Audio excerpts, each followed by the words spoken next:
Hi guys, and welcome back to the channel. Welcome back to the new channel, the rebranded one that the UIC, the full 90. I'm joined again by Jordan, Manny, as you'll know from his platforms that he's been on as well, and we've got a new guest today, Raf. He's joined us for sort of his debut on the show, so look forward to chatting to Raf as well.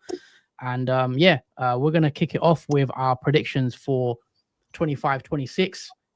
I thought, there's a week left before the season starts, so best we get our predictions out there. I know there's still a bit left in terms of the window, so we'll discuss if anything will change your opinions, if players etc. we're about to sign. But we'll kick it off. Who sort of wants to go first? I think we'll get relegation out the way and then sort of work our way to the top. In terms of bottom three, you wanna go, Manny? You wanna go first, or who have you got sort of? For you to, who's going to go down? Yeah, so going down this season, I've got at the bottom, I've got Burnley. Burnley at the bottom. I've got Brentford to finish 19th. Wow, okay. Yeah, bit of a rogue shout, but I think Brentford to finish 19th and 7th and 18th. I'm trying to think. I've got Leeds. Leeds, okay. So you think Sunderland are going to stay up? I think they'll stay up. They're on my 17th. Okay, that's interesting. So I'll quickly go what I've got. So I agree with you on the 20th position. I got Burnley to go back down. I've got Sunderland 19th. I've been impressed with some of their business though, because they've done Xhaka. They've bought a couple other players. Yeah, got a Dingra, got some decent names. Yeah, but I just think the gap. I think the Premier League is just getting harder and harder for these.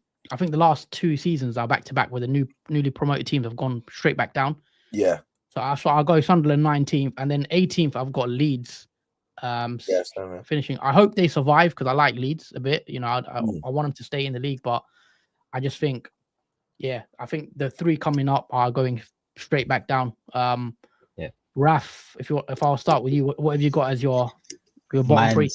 Mine's the same as well. I got Leeds 20th though because they've got Daniel Farke. Yeah, I hear that. that brother's that's it on his resume. To get you out of the Premier League is on his resume. I got him. So I got Leeds 20th, and then I got Burnley 19th, and I've got Sunderland at 18th, but it's kind of them or Brentford or Wolves. Like it's between them three. But I've edged it to Sunderland just because it's like you said, the gap in the Premier League and the Championship is too big. So what have you got the same three as me? Leeds, Sunderland. But not in that order. Yeah. Okay. Wait, is it in the order? No, it wasn't in the order. No, I've got Leeds 18th. Yeah, you went Leeds bottom, didn't you? So yeah, Leeds bottom. Yeah. Okay. Cool. Jordan. Yes. What have you got? And has anyone actually watched much of the Championship last season? Because I haven't. I'll be honest, I've not watched much, so I don't know what the teams are like, what state they're in. So to be fair, I watched a fair bit of them. I watched a fair bit, especially in the running. Yeah, it got quite interesting. To be fair, so I was kind of tuned into it in the running. And to be fair, in terms of the promoted sides, it's really weird in the Championship and the Prem because you're always in that catch-22 of do you stick to what done well for you to win the Championship? Because what works well for you in the Championship most likely isn't going to work for you in the Prem.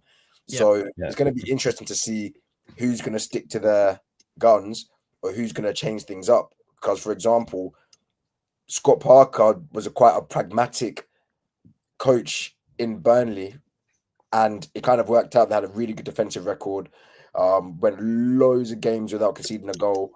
But then in the Premier League, it's a completely different ball game in that regard, isn't it? So I feel like it's hard to predict, but I think Sunderland, because they made a load of signings and they've done quite a bit, that's why I feel like they might have a different fortune from the bottom, from the Championship compared to the other two. Okay, cool. Jordan, what's your bottom three? What have you sort of got? Well, it's pretty much the same as your bottom three. I see all newly promoted teams going back down to relegation. And I sort of agree with Manny. I mean, a lot of these teams, they're going to have the same sort of format as in the Championship, bringing it into the Premier League. And it will be interesting to see if they actually change the format from any of those three newly promoted teams. Otherwise, I just see them going back down. It's it's like a yo-yo effect. Obviously, you see him go up, and then obviously you see him go back down against Championship, and then it's like a forever-ending circle for them three. Yeah, I think it makes sense. I think in the bookies when I was looking, they have sort of those three to go down, but I mean, maybe I played it safe. But I've got some more bolder predictions coming for the rest of the other slots. What should we do next? Should we go from? Should we do like 10th to 17th? That bit, That's fine. the top half. Yeah. All right, we'll go from. Who have I got? So 17th, I'll go upwards again. I've got Wolves, just about surviving. In terms of their moves, I don't know who they've actually signed. I know Strand Larsen's linked away. So if he leaves, then I think that could be like a big loss for them. So I think they will need to keep him, or they could be in trouble. But yeah, I've got them 17th. I've got West Ham 16th. Again, in terms of their business, I've not kept up with too much of what they're doing, but I know they've got obviously Wan-Bissaka from last season. He looked quite good towards the end. They've managed to keep hold of Paqueta still, I think. I know there's links with him. Bowen's still there. But yeah, 16th for me. And 15th, I've got actually Brentford. I know Manny had Brentford going down. I've got them 15th purely because I like the goalie they've made sign, obviously Kelleher. I think he's a good signing. They've signed my guy Jordan Henderson. I don't know what to make of that signing. I just think he's 35 now. I'm interested to see how he does. But I'm not sure about that move, if I'm being honest. But it's a bit of Premier League experience. I think that will help them. Kelleher, they've also got that new striker, haven't they? I forgot his name. So yeah, I've got them 15th. I've got Everton, the mighty Ev, 14th. Okay. I think Everton, they've signed that Barry kid who looks decent. But I know they're still looking to buy a couple more attacking players. So again, with Everton, Moyes, I don't think they'll be like near the bottom. I think they'll have a decent season. So obviously they're in the new ground as well. So I expect Everton fans to be excited for their season. So yeah, I've gone 14th so far for the Ev. 13th, I've gone Fulham. I think 13th sort of whereabouts you'd expect them to finish normally, sort of mid-table. I rate the manager highly. In terms of signings as well, do you guys know who they've signed yet? Because I've not. They have. I don't think I signed anyone. No, yeah, Signed anyone. No. Fulham's been quiet. I literally saw, I think earlier they posted on their Twitter of he's back, and it was Emil Smith Rowe, but he looked 10 times heavier. So I don't know what they're gonna do with that. But let me see who they've signed. That's what they're doing. Yeah. Wow. Okay, they've signed 2 players. They've signed a goalkeeper from Montpellier, 500k, and they've got some guy back on loan. So technically, not even signed an outfield player. No. So Yeah. I've got them 13th though so far, Yeah. mainly because of their manager. Because I rate Marco Silva. Yeah. 12th, I've got Bournemouth. Again, with Bournemouth, obviously they've lost a lot of players. Kirkes obviously come to Liverpool. Huijsen gone Madrid. Zabani has gone to PSG. So that's massive, I think. But they've on the verge of signing that kid, about 34 million centre back. Forgot his name again. Apologies. But yeah, look, 12th place for Bournemouth, I think would be a really good season considering the top players have lost. And again, another manager I rate highly, Iraola. Yeah. I'm glad that he's staying for another season. I want to see, can he have another impressive season, or is he sort of a flash in the pan? But I do think they'll have a decent season. And then 11th, I have this one might surprise you guys. I don't know what you guys think. I've got Nottingham Forest in 11th, bang in the middle. I know the last season they were very impressive. They almost looked like they were going to get Champions League football at points. Then obviously we know what happened near the end. They sort of fell off, but I think they're still are they in the Conference League now? Because obviously what happened with Forest. They're in Europa. Europa. Sorry, yeah. I think because they're going to go into the Europa League, I think that's going to affect their league form, and you'll see because they've not got the squad and they're not going to be used to playing Thursday, Sunday. I think they're going to feel that effect, and I expect them, to affect their league form. So yeah, I've got Forest, maybe Rogue Shout 11th, and then going up to 10th place. We'll stop there for this one. Actually, no, we'll stop at 11th. So we'll do the top half after. So, Manny, what have you sort of got from 16th to 10th? 17th. Yeah, of course. 17th. Sorry, yeah. 17th. My bad. So yeah, obviously going off the back of who I have down for relegation. So Sunderland have gone for 17th. Like I said, I think that one's a bit of a 50-50 one in my head, but I do like the kind of business they're doing. I think because one of the big things when teams are getting promoted is that they either make too many wholesale changes and they kind of had a lot of gelling time, or they don't do enough changes and they have a championship team in the Premier League, essentially. I think that they've got quite a good amount of Premier League experience now. The Stadium of Light and their fan base, essentially, when things are going well, they can make it a decent fortress, and they do have a knack of getting results that you don't expect them to get. So I've just got a funny feeling about Sunderland. I feel like they might break the mold and they'll stay up this season, but it will be close. Wolves, I've gone for 16th. I think it's just going to be kind of rinse and repeat for Wolves. They've signed John Arias from Fluminense. I watched him in the Club World Cup. I really liked him. He definitely stood out to me as a player that I had a feeling that teams would be looking at him after the World Cup, that Club World Cup as well. Gets goals, likes to get shots off, good attacking player to have for them. So I guess he's like the Cunha replacement, I can imagine. So yeah, I think he's a good signing, and I can imagine that Wolves will probably have a relegation scare, but I don't see them going down. I reckon they'll be safe with more than a few games to go. Similarly, 15th, I've gone West Ham. West Ham they haven't done too much business of yet, and yeah, it's a hard one to say with West Ham. I think with West Ham, their players suggest that they'd be better than 15th, but it's just you never really know what you're going to get with them. And Graham Potter's a good manager, but I think you probably need a bit more backing before you can really see them finish higher up in the league. So I can imagine it will be 15th for them again, but I don't think they'll be happy with it, to be honest. After that, I've gone for Everton. I was tempted to put Everton higher, to be honest. I do think that David Moyes and Everton is kind of like a match made in heaven, and I think they're really accepting of his style of football, and his style of football is what gets the crowd up. It's not always the most pretty, but they at the very least accept it and they know that it's effective. And I think with David Moyes, then he's got the freedom to play football the way he likes his team to play football.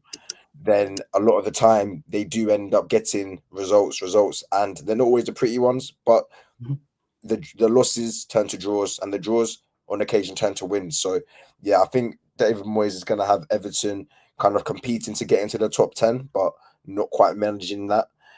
So that's what I've gone for 14th. And then in terms of 13th, I've gone Crystal Palace. Gone Crystal Palace 13th. Right. Again, I think that they will be fighting to get top 10. I don't think they'll be that far off it. But obviously there's some really good teams above them. I wouldn't be surprised if they finish in the top 10 because they've got really good players, but you don't know who's going to stay. And I think they're probably due to lose at least one, maybe two of their key players before the season starts. So that's why I'm probably going to go with them being 13th. And then 12th, I have gone for Fulham. Fulham, as I say, didn't make many signings. Haven't really done much in the window, as we've already said. And I think one of the benefits for Fulham last year was obviously the complete car crash of a season that Tottenham and Manchester United had last year. So I think some teams that usually wouldn't finish as high as they would have got a couple places higher than they would have last year. I think this year is going to revert a bit more back to type. And also I think some of the teams in the mid-table range have kind of overtaken Fulham. But Fulham are quite a consistent team. So I can see them being in the battle for top 10 again, but I think they're just going to miss out. I'll have them 12th. And then 11th, I have So let me find out. Where are the 11 again? Bournemouth. I've got Bournemouth for 11th. Similar to Crystal Palace. I think last year they were fantastic, but this year is going to be very different. Lost a lot of key players. Their entire defense essentially has been stripped. And yeah, I think it's going to be tough for them to replicate the same consistency that they did last season. But finishing 11th is still really, really good for Bournemouth. And yeah, I reckon they'll just about miss out on the top 10. Okay, interesting. So you had Bournemouth, was it 11th? 11th, yeah. Yeah, okay, cool. Raf, who have you got in 17th? Just surviving the drop. So mine 17th is Wolves. My list is actually pretty similar to what you said, what yours was. Okay, cool, yeah. So I've got Wolves at 17th. Same reasons why what you guys said. They're just, losing a player like Cunha. Obviously, like Manny said, they've Eight Nuri as well, isn't it? Yeah, that as well. Yeah. So like a lot of their attack obviously has gone out, even though Eight Nuri is a defender, but he's mainly there for their attack. But yeah, that for me was 17th, and then Brentford 16th. Even these two, I think they're just interchangeable. It's like I said, between Wolves, Sunderland, and Brentford, they're the ones that will be, fighting for it. Brentford the same as Wolves, losing out on Mbeumo and then potentially losing on Wissa as well. Yeah. If he goes to Newcastle, that's you've lost what, 40 goals in one transfer window. So and the new manager as well. I don't know what the guy will be like, but he's not Thomas Frank. Do you know what I mean? I think losing Thomas Frank was bigger than losing Mbeumo and or Wissa. So they've also lost their captain. Sorry to interrupt. They've also lost their captain. Oh yeah, Norgard. Yeah. They've been Norgard, stripped. They've been stripped down completely. Serious. I'm just having a look now actually at their. Oh, also, it's a minus 10-point deduction for signing Jordan Henderson as well.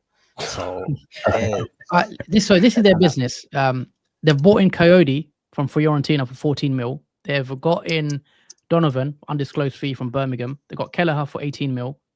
Milambo for 18 mil as well from Feyenoord, and obviously Henderson on a free. But they've let go Mbeumo, Norgard, Flecken as well, who's a decent player for them. Ben Mee was released as well, so yeah. And new manager. That's a big one, Ben Mee is like, that's a big centre back to lose out on. He's part of the furniture, isn't it, at Brentford? Exactly. So he's been there forever. So so continuing on, I've got 15th, I've got West Ham at 15th. I think I've seen them in pre-season. They don't look bad, but they don't look great either. Like they're obviously putting the hat on Fulkrug to be fit this season and be firing. And I think he has scored a few in pre-season, but I just don't think they've got enough to really be pushing more towards the 10th side rather than being lower down. And then 14th, I've got Bournemouth because I know Iraola is a good manager, and I actually hope that he's able to, do what he did last season with what he's got. But losing pretty much your 4 out of your back 5, including Kepa, is I think huge for them. But then that Petrovic signing is actually good. I really like Petrovic as a keeper. I think he's decent. But that's a good signing. But I just think 14th for them. And then 13th, I've got Fulham. yeah, same. I told you, man. I was listening to your list and I'm like, yeah, that's very similar to what I have. 13th Fulham. I'm a fan of Marco Silva, but have you guys ever noticed there's this one guy on Twitter, one Fulham fan, for some reason hates Liverpool. Just got I know what guy you're on about. Yeah, is he actually a Fulham fan? Because I He's feel an like Arsenal fan. he changed his profile picture to Fulham when Fulham beat us 3-1 that day. I feel like that's when he changed it to Fulham. Bro, I see it and I'm like, what's the beef? Like, we're not on the same level. Come on. Yeah, I know. So yeah, I got Fulham at 13th, and then Everton at 12th.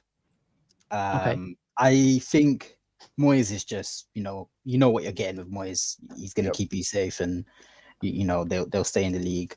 I don't know how they'll be in the new stadium though. I don't know if that will have an effect. I don't know if you guys remember when Arsenal moved from Highbury to Emirates. It was a bit of a shaky shaky-ish start, but then obviously they got used to it. So I don't know if that will play a factor into how they are this season, but I've got them at 12th, and then 11th I've got Forest as well. Okay, you've got Forest 11th. Yeah. Cool. Shout. That's interesting because obviously I had them at 11th as well. I thought Yeah. a lot of people would might go higher, but yeah, Jordan, what's your sort of was it 17th to 10th place? Yeah, so starting off in 17th, I've got obviously Wolves. That is the same as most of your predictions. So I'll keep this short and sweet. But yeah, it's pretty much because they sold two of their best players, including obviously Aitner in defence, and they haven't really brought much in to cover obviously those positions. So I think they're on like the tipping point of just hanging on without being relegated in the season. But yeah, we'll have to see. It could be either one. They'll get relegated or they'll just hang on. In 16th, I've got Brentford. And again, similar reasons. They've lost in Burmo, Norgard, plus Wissa wants to go. And obviously the manager Frank has gone as well. So the bounce back will not be easy for them this season ahead because of so much has happened for them. And yeah, I do expect Brentford to fall down obviously the table. They did finish 10th, obviously the season we just had. So yeah, I do expect a major drop from Brentford in this new season because of that loss. In 15th, I've got Nottingham Forest, and it's not obvious to say they did overperform in my opinion. Obviously last season, and especially Chris Wood having the best season of his life there. Outstanding the amount of goals he scored. But looking at the pre-season, if you saw the results, they had 4 0-0s and they lost 1-0. So again, it was a really tough pre-season for them, and I think that was sort of transpired to the Premier League.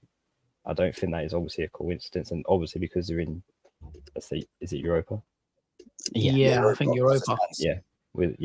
As Huss suggested, they will struggle because they're not used to playing obviously in other leagues. So including Europa as well, it is going to be a struggle for them to obviously sustain what they had obviously last season where they obviously finished 7th. In 14th, I've got West Ham. I think good manager, good system, and also Paqueta's got the all clear. It's a big boost, I think, for West Ham because he is an important key player in that midfield. They did lose their best player though, and haven't really recruited at all at the same time, which is why it's a bit sort of why I put them in the 14th position.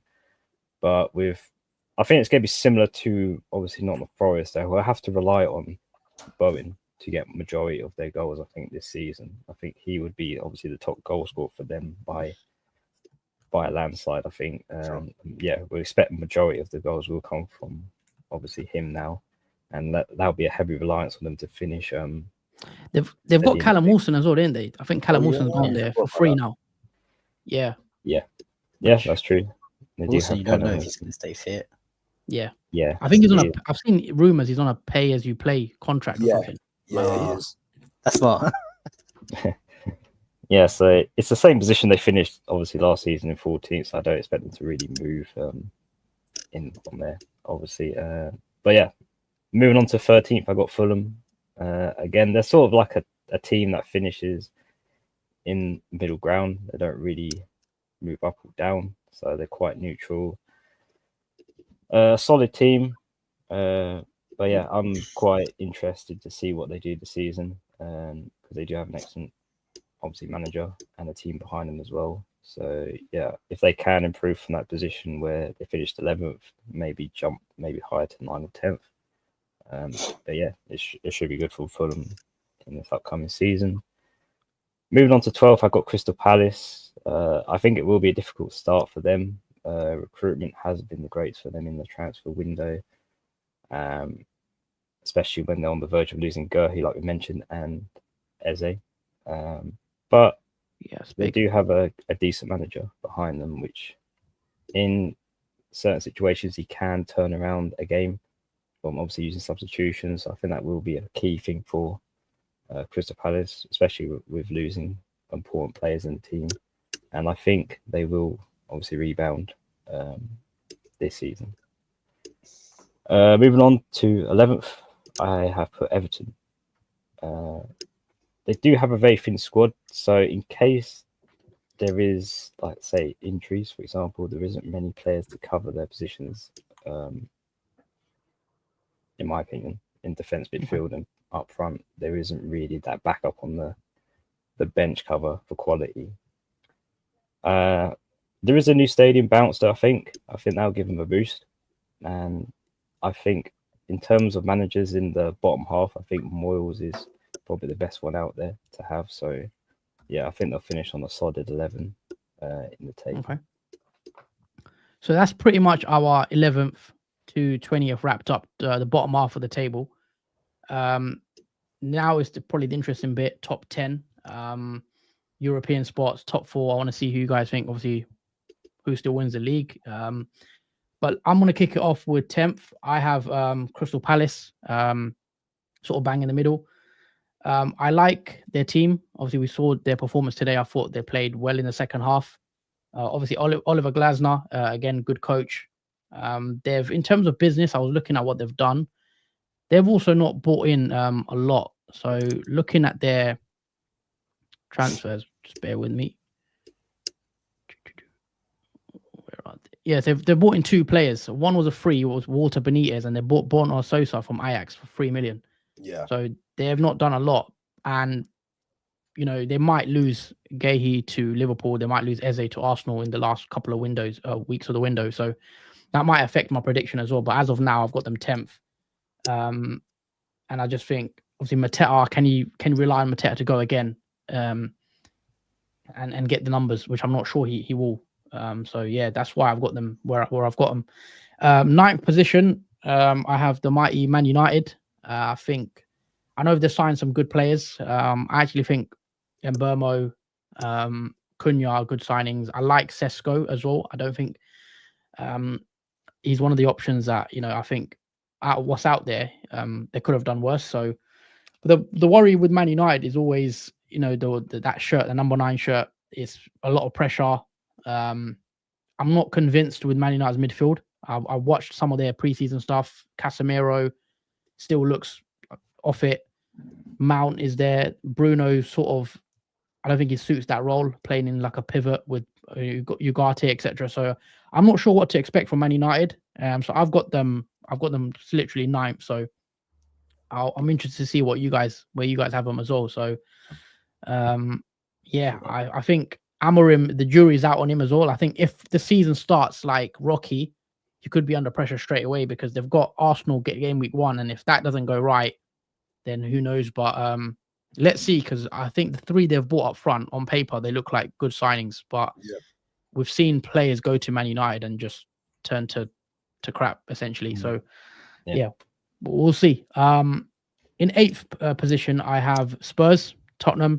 In terms of their business, again, they've signed Kudus, which I like the Kudus signing. I think he's a talented player.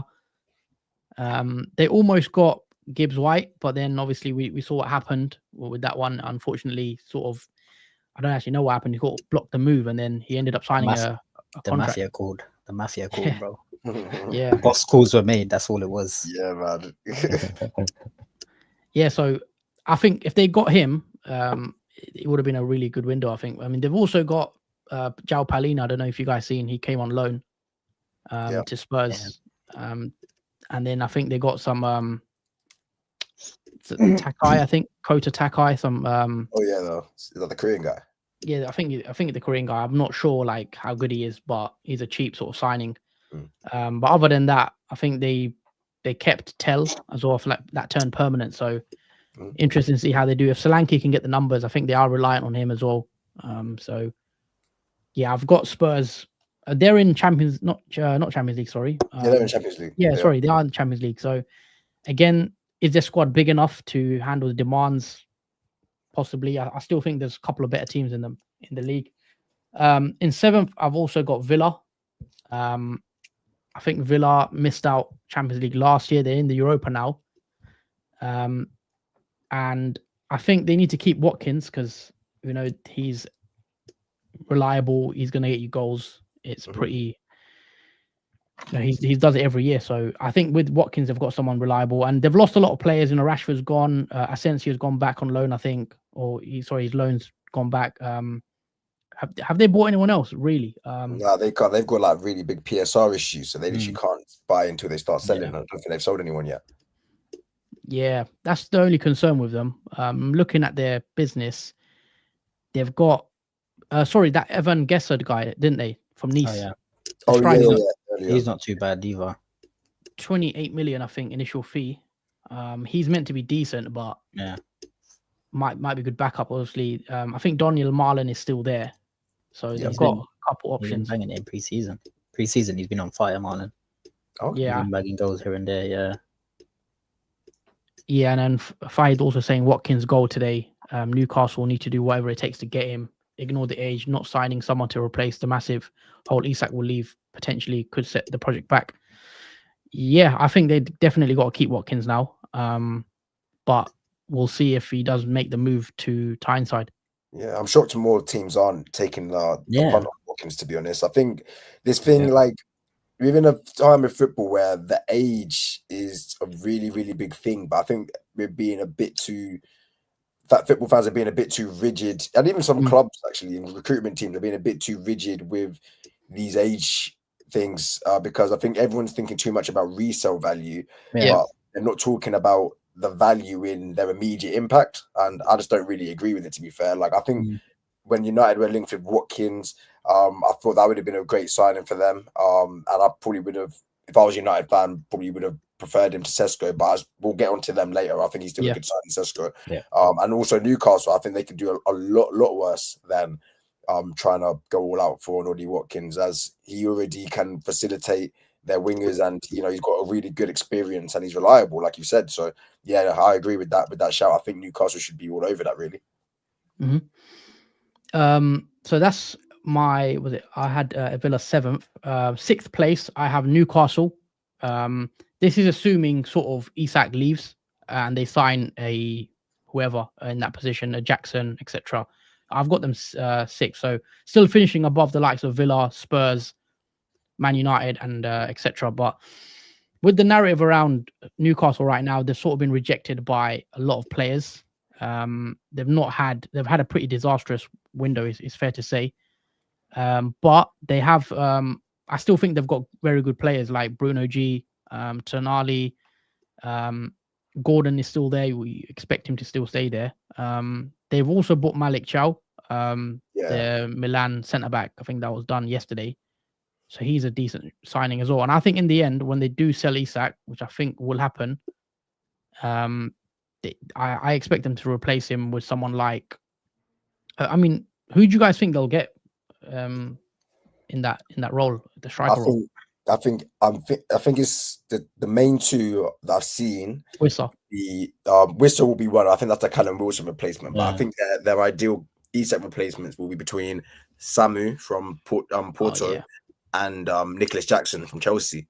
I think Samu, I think they've made like informal inquiries and they've gone back with 80 mil price tag, which is, I think a few people will wince at that, to be fair. But obviously, if you trust your negotiation skills, I can imagine there's a way of getting that down. And Jackson is an interesting one because Chelsea and Jackson are both pretty clear that his career there is over.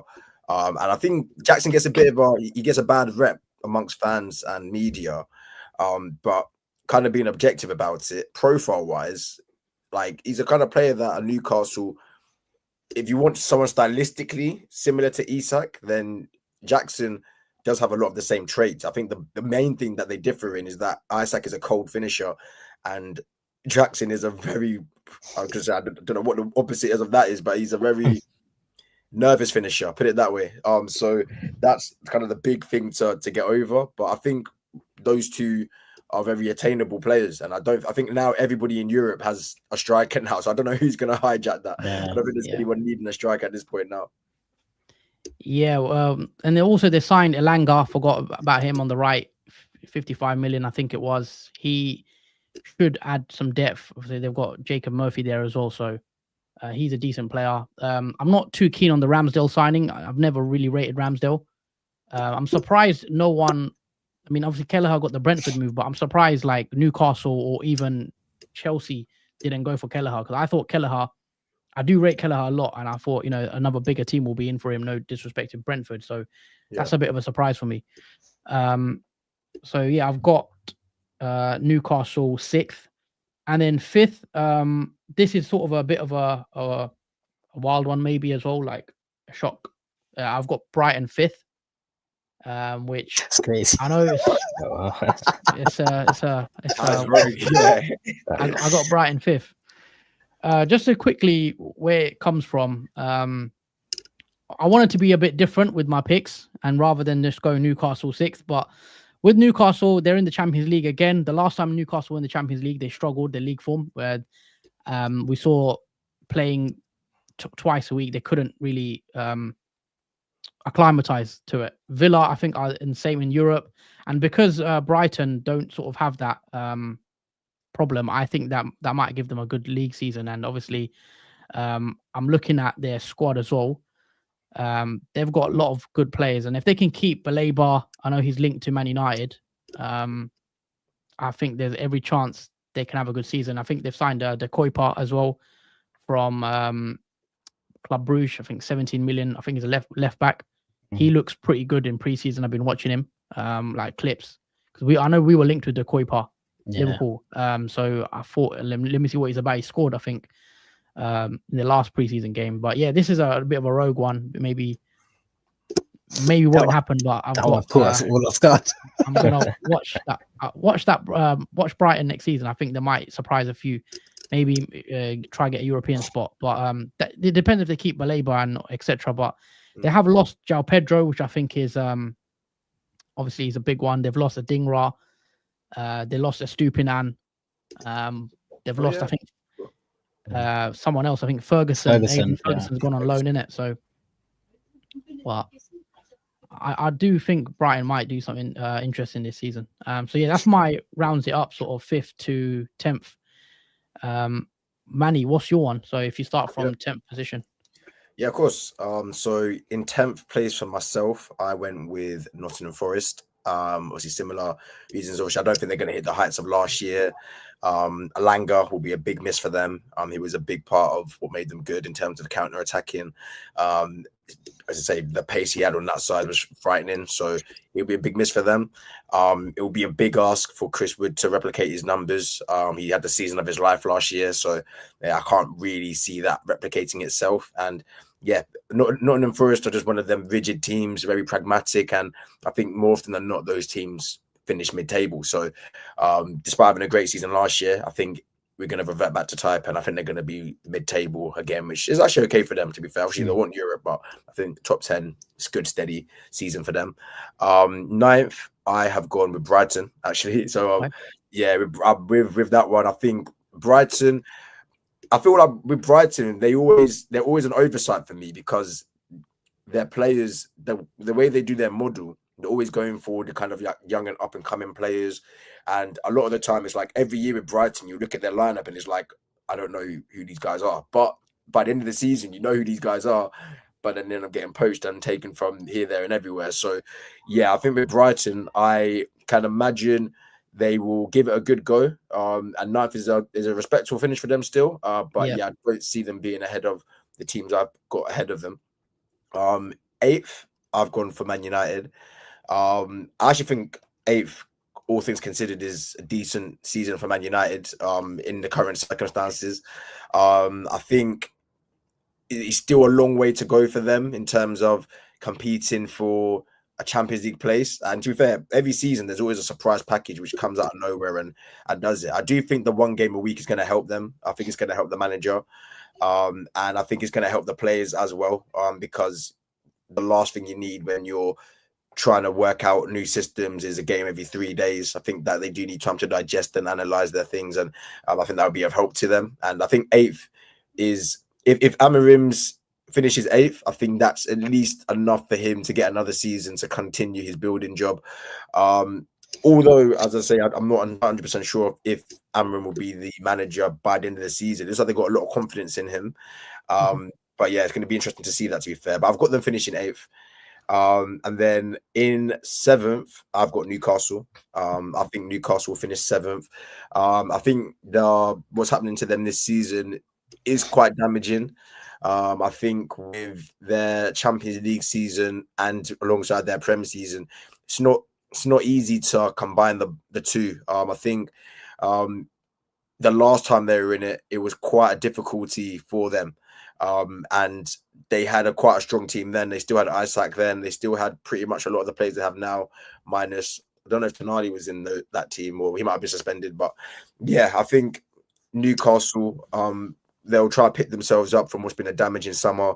But the signings they've made have been kind of average. Like they're not, I wouldn't say they're needle movers, but they're kind of padding up the squad a bit, which will be helpful for them. But I think they still would like to do a lot more. And yeah, I think 7th, all things considered, is understandable for them. I've gone for them 7th. 6th, I've gone for Aston Villa. And to be honest, between Newcastle and Villa, it could be either or. I think those two are going to be near enough the same kind of spot. They could flip between each other. But with Aston Villa, not the most impressed with the squad as such. I think obviously when they got those loan moves last year, I think that was really the kind of boost that they needed, and they helped them go on a really good run into the season, which saw them almost get into the top 5. So I think on paper you'd think, okay, so they can kick on and perhaps challenge for it again. But as you've already mentioned, 2 of the key players in that run are now at different clubs. Obviously, Session's loan finished. Rashford's gone to Barcelona.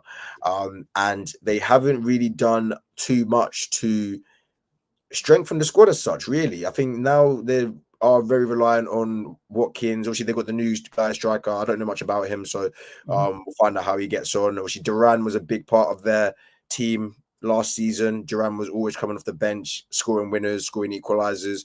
So you're going to miss that, really, unless the new guy hits the ground running. So yeah, I can imagine it will be a pretty steady season for Aston Villa, but I don't see them going any higher than 7th, if I'm being completely honest. And then 6th place. Actually, no, I made a mistake.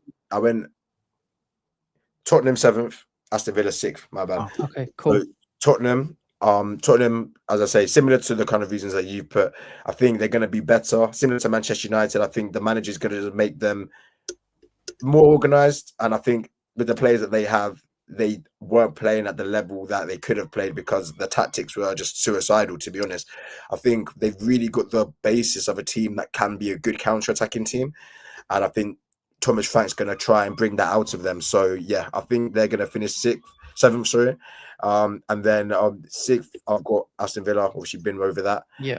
And then in 5th place, if I just remember who I had 5th. You said Newcastle, haven't you already? You said Newcastle. I feel like I'm missing a team here. Yeah.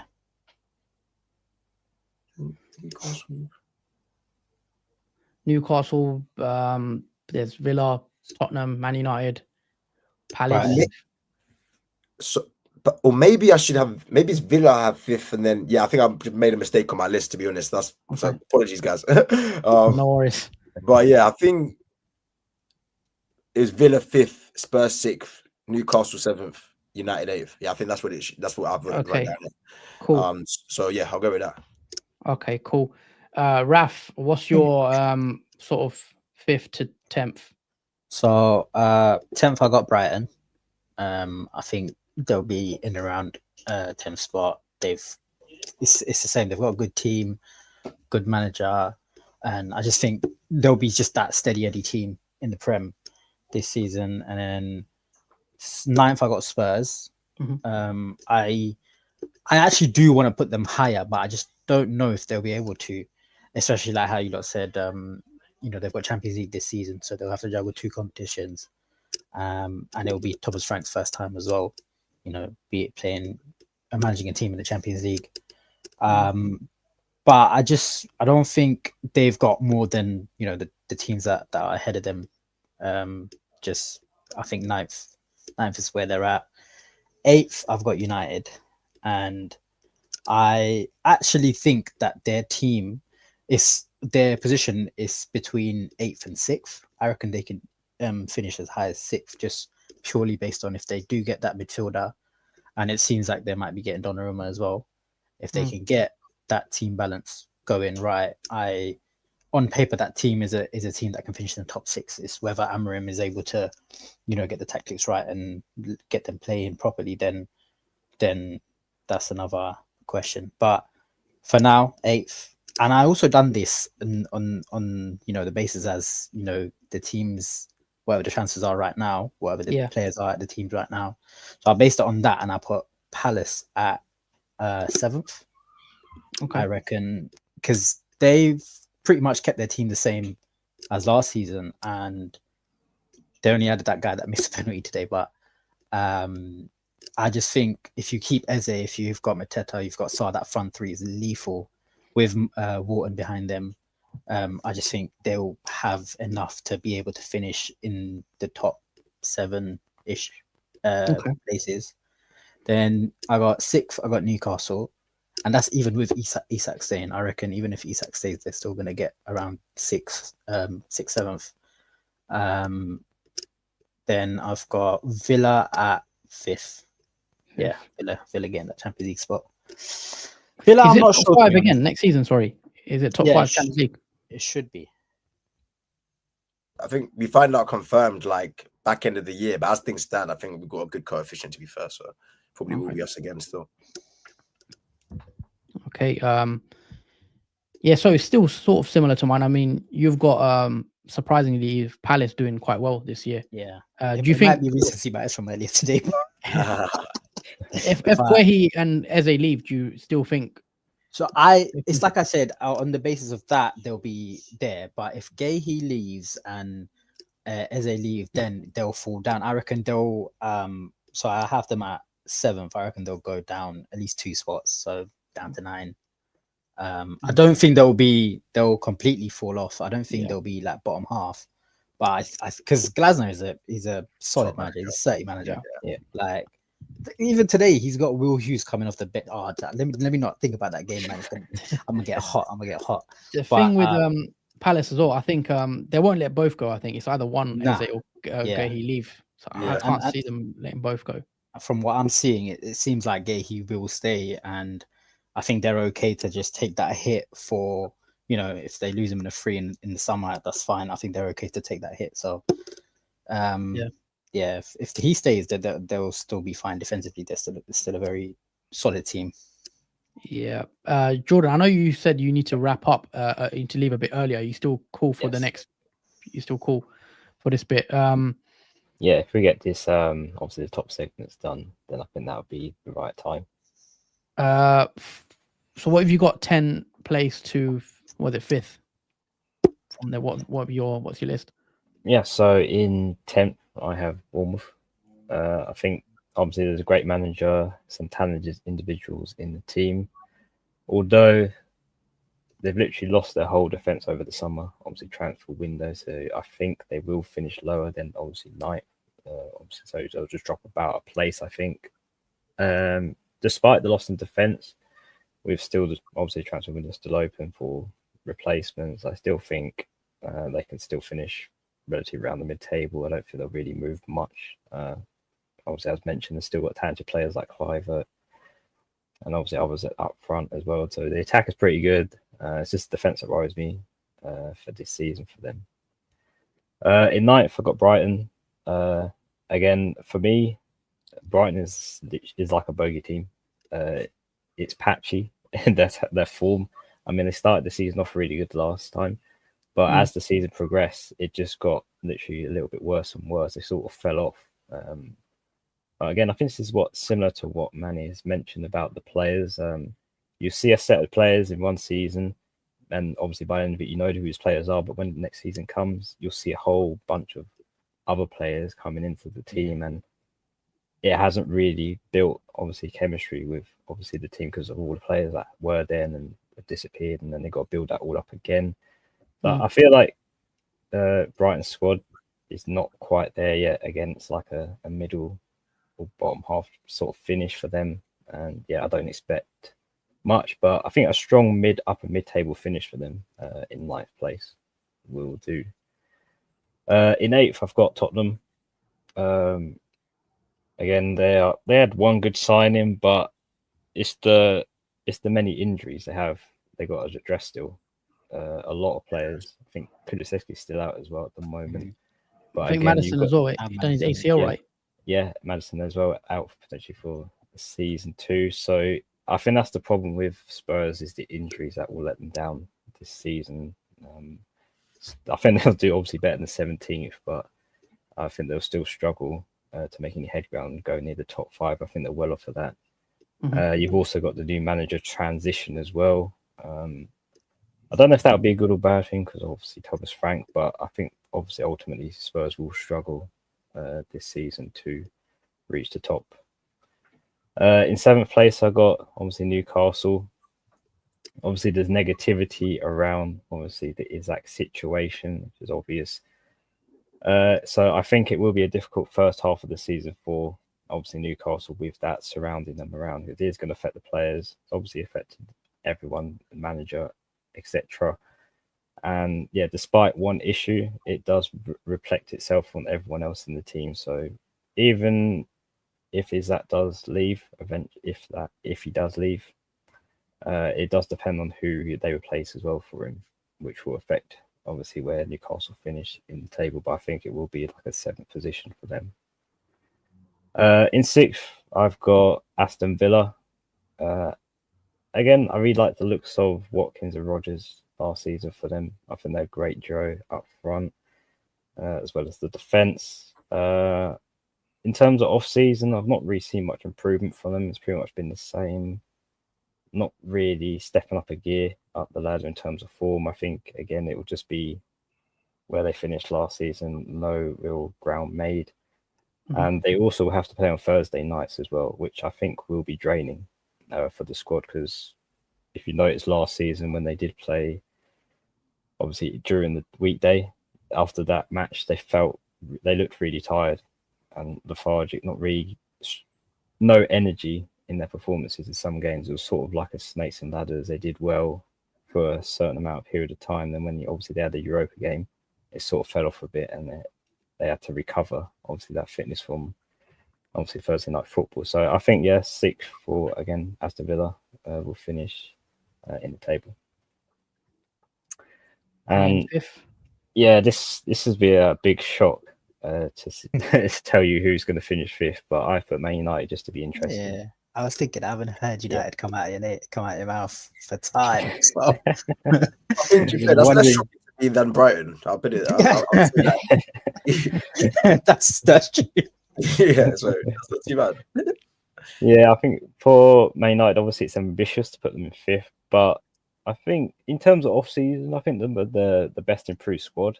And with the signings they've made, I know in the past signings for Man United haven't been great. Because obviously you see players that do well in other clubs, and when they come to Man United, it sort of falls off the form, and then obviously when they leave, their form picks up. But I'm willing to give obviously these players like Mbeumo and Cunha to turn that around for them, and hopefully this season they do make some head ground. And I think the most important thing is for Man United is they are not playing in any other competition. They're doing one game per week. So I think that benefits them in a way, because they won't have to focus on anything else. The Premier League is their main focal point. So I think a good, not really a strong 5th finish, but it's going to be close. I think for them to finish in that position, but they're not yet close to top 4. So I guess everyone can agree with obviously that. But I think 5th place finish for Man United. Yeah, 5th would be a good season, I think. Yeah, definitely for Amorim. Yeah. I think that will save Amorim. I think if he does finish, obviously in that position in the table. Yeah, Champions League as well. So yeah. All right, so that's all out the way. Sort of 5th to 20th. Next top 4, the exciting bit maybe. I'll kick it off. I have, who do I have in 4th? Chelsea. Okay. I've actually been impressed with Chelsea's signings, if I'm being honest. For once, I think they've bought some good players. I like the Pedro signing. Gittins, I'm not massive on Gittins. Not because I don't think he's a good player, but I think he's much of a muchness. Like, they're just getting rid of another young winger, and they're bringing in another young winger. So I think Chelsea should just keep their squad more stable. And sometimes we've seen doing less is sometimes better. So I think they always change their wingers for me too much, like Pedro Neto, and then they bring in Felix and Nkunku. So that's with Chelsea for me. I think the one thing I like about them as well, I think the midfield, when I was watching them against PSG, pretty much in the Club World Cup final, they were bossing it. Palmer looked good. Moises Caicedo, again, another season, I think he'll kick on. I think he'll come and show that he's one of the best midfielders in the league. And yeah, I think they've got a sort of good squad. I wouldn't be surprised if they do finish maybe even third. Like, I do think they're a bit of a dark horse for me this season. They could finish higher than that fourth position, but where sort of it gets let down for me is the lack of a top goalkeeper. So Liverpool have Alisson, Arsenal have Raya, and Man City have got Edison or Trafford now. I think Chelsea need that authoritative sort of goalkeeper and even a centre back, because I think Colwell has done his ACL as well. Yeah, yes. So that will probably affect them. So I think they're a centre back and a goalkeeper away from being a serious team, I think. And let's see Maresca's second season, can he sort of kick on? And yeah, we'll see. So I got them fourth for now. Third place, I have Manchester City. I think they finished third last year as well. With City, I've sort of spoke about their signings. I've not been too impressed with their signings, if I'm being honest. I like the Ait-Nouri signing, but I'm not as high on Reinders and Cherki as others. I think there's a slight overpay on Reinders, 70 million. I'm not sure. I think he's decent. I think he's a good player, but I watched him a couple of times against Liverpool when we played AC Milan. I wasn't massively impressed with him, but I'm happy to be sort of proven wrong on this one. But I think with Man City, when I look at the business they were doing 2, 3, 4 years ago, they were going out and buying. They would have went and bought the Wirtz or the Isak of this summer, and now I think they're buying. The players they're buying for me aren't like the superstar players they used to buy. Like they used to go and buy a Mahrez, or they'll go buy an Aguero. And for me, when I look at the window, Ait-Nouri is good, Reinders, and then Cherki again. Let's see, but I think they'll be up there. Obviously, Foden, if he can rebound back to his previous form. Haaland, as we know, is going to bag goals. I think he's going to get 30 or thereabouts. And Marmoush had a good sort of second half of the season. So yeah, I think they'll be right up there. Second place, I have Arsenal again for 4 consecutive second place finishes. The reason I've put Arsenal in second, I think, again, similar to Man City, with their business, I think they've bought some really good squad players. I like the Zubimendi signing. I think he's a big improvement on what they had. I think they've bulked up the squad quite nicely, bringing in Norgard, Mascara. They've bought in, obviously, Gyökeres, that we all know they needed a striker for ages. They finally got Gyökeres, and I think a lot of it will come down to whether sort of Gyökeres can get the 20+ goals that Arsenal need to fire them to the title. And jury's still out, obviously. I'll give my thoughts on Arsenal in terms of what I think is going to happen. But with Gyökeres, I'm not 100% again on him getting the 20+ goals that they will need, because again, Portuguese tax. I've watched Nunes for 3 years, and there's something about that league. I do think it's not going to be as simple just coming in and bagging 30 goals in the Premier League, because usually I can't remember the last striker that's come into the Prem and just hit 20+ straight away, because 20 goals is a lot of goals to score, and in your first season, it's not common that someone comes in and gets 20 straight off the bat. So I am excited to see how he does. But with Arsenal, yeah, I think they need 1 or 2 more, maybe like a Rodrigo, someone like that, or an Eze, and or Leao. I would actually go pay big money on Leao if I was Arsenal right now, and because I think they need that special player in the front line that's gonna add some fear into opposition. But we'll see. And then first place, I have gone Liverpool, my team as well. So I normally don't predict first place finishes. I think this is the first time I'm predicting Liverpool to win the league going into a season, because normally, second, third, Even last season, I didn't think would win the league, but this season, obviously, we come off the back of as champions, and I've been impressed with signings we've made. We've gone and spent big money on Wirtz, on Ekitike, Kerkez, Frimpong, obviously Mamadashvili the year before. And from what we hear, we're not done yet.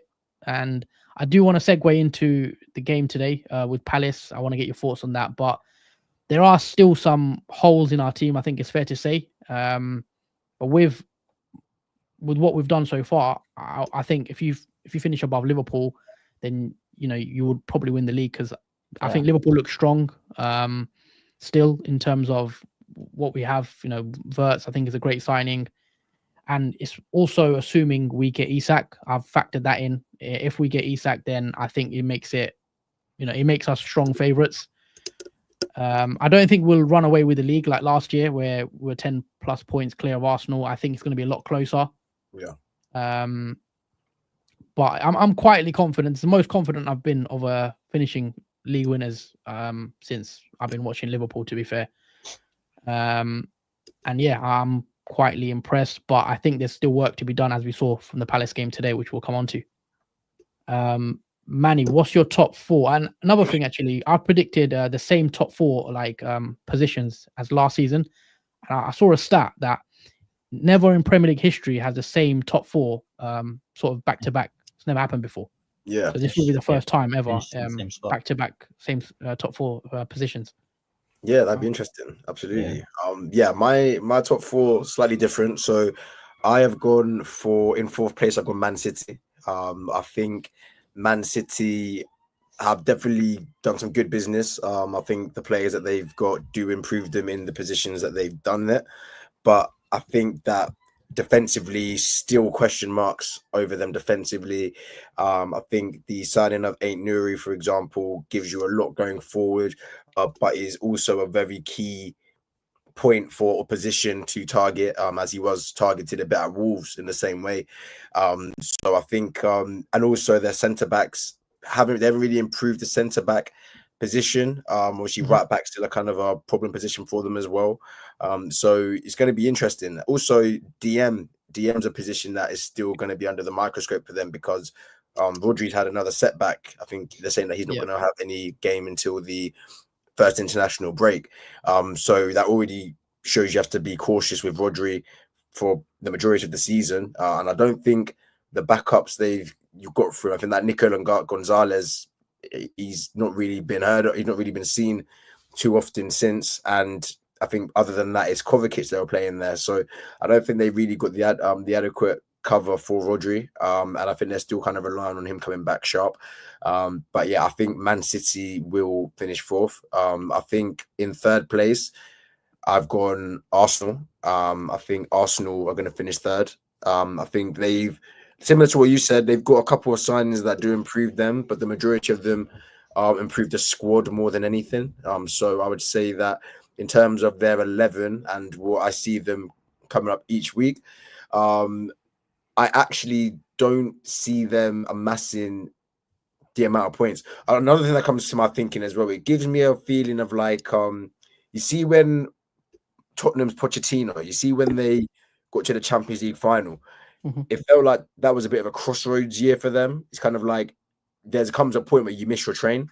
And I feel like for 4 years in a row, as funny as it would be, I don't actually think it's practical. I think there comes a point where teams will overtake you and teams will start to close their gap on you.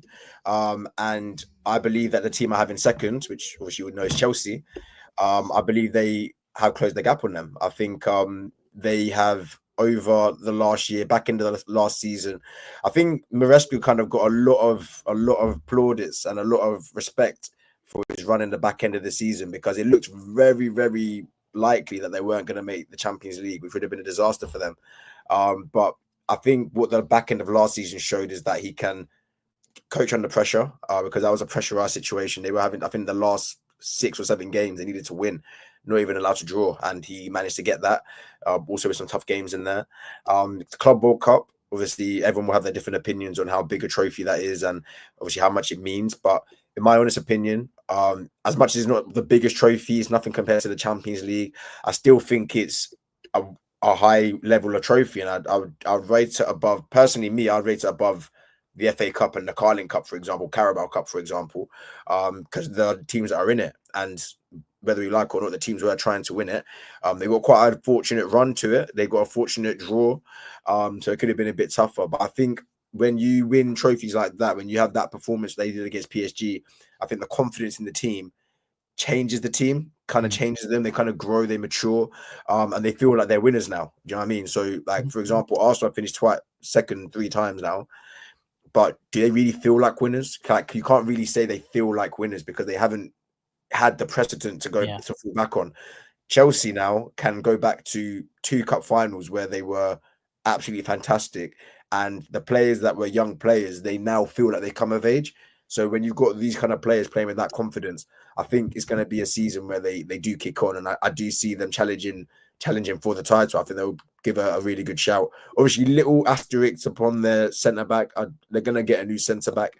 It'll be interesting to see who they get, because I think they will replace Colwill, and obviously the keeper still isn't good enough. So I don't think you can win a league with a keeper like that. But I think that they've shown that they can kind of match themselves up against any team in Europe. And I think the manager's good. I think the manager's got a good tactical style. So I've got the finishing second. And similar to you, but I've gone Liverpool at top. I think with Liverpool, as I say, like you, I've not really predicted us to win the league many seasons. I think the only season I predicted us to win it was actually the last time we won the league, the season after the COVID season. I thought we'd win it. Yeah, which isn't a good omen. But apart from with this one, I do have confidence in ourselves. Obviously, not the best performance from us today, but I think we've kept some important names, and we've got a real good pillar. We've got a good core to us at the moment. I think with Liverpool at the moment, we're kind of like, you know, when you buy a new house and then like you're redoing the house, and then there's always like that midway through that house rebuild where you're like, oh my god, everything looks a mess. It looks like everything's just like in the midst of being created, and it looks like a mess. But I feel like once the dust settles and the window's finished and we have the signings that we plan to get, I think we'll see that we'll look really strong. I think they've got the experience of going all the way last year, and I think with the addition of Isak, which, as I say, Touchwood is going to be completed, I think that we definitely have the strongest attack in the league. I think our defense can definitely do better than what they did today. We've got characters that can definitely do better than what they've done today. And I think once the back four play a few more games together and learn how to play with each other a bit more, I think that their defensive frailties will kind of start to dry up. So I still think that Liverpool win the league, but I see it being a Chelsea-Liverpool title race, and I think it will be a fairly close one. That's interesting, you know, Chelsea. Raf, what have you got? Have you got any? I've got the same as Manny. I've got no way. City in 4th, Arsenal in 3rd, Chelsea in 2nd, and Liverpool in 1st. That's what I went with. But I just believe that Chelsea, when they did their £1 billion spending spree, I just didn't think they bought real quality. I think the only ones that came out of it that was quality was Palmer, I guess, and Caicedo. Enzo's still jury's a bit out. Like, out of £1 billion, you've got 2 players that can really, shout about it. But this time round, watching their preseason games and stuff, Esteval looks quality. His link-up play with Palmer, like, they've already got that telepathy going on, and that's just one game. So he looks quality. Bano Gittins look quality. I know you were saying that you're not sure, but that guy's like, I feel like the blueprint to win the Premier League right now is to have a front three where you've just got 2 wingers that can just go at you, like that will run, and they've got like 7 on the left side and 12 on the right side. So I think they've got the quality this season to match with the teams like Arsenal's and the Cities. That's why I think they'll come second. It'll be a close second. I don't think we run away with it in the end, but I think it'll be a very good season. Yeah, the only reason I've gone like Arsenal over the likes of Chelsea and Man City, I always go back to that defense. Because one thing about Arsenal, they've got that defense set. Yeah. They've got Yeah. the goalie, even though I don't rate Raya that highly, but they've got that Saliba, Gabriel, Raya. You know that's a rock. They stay fit. They play 38 games.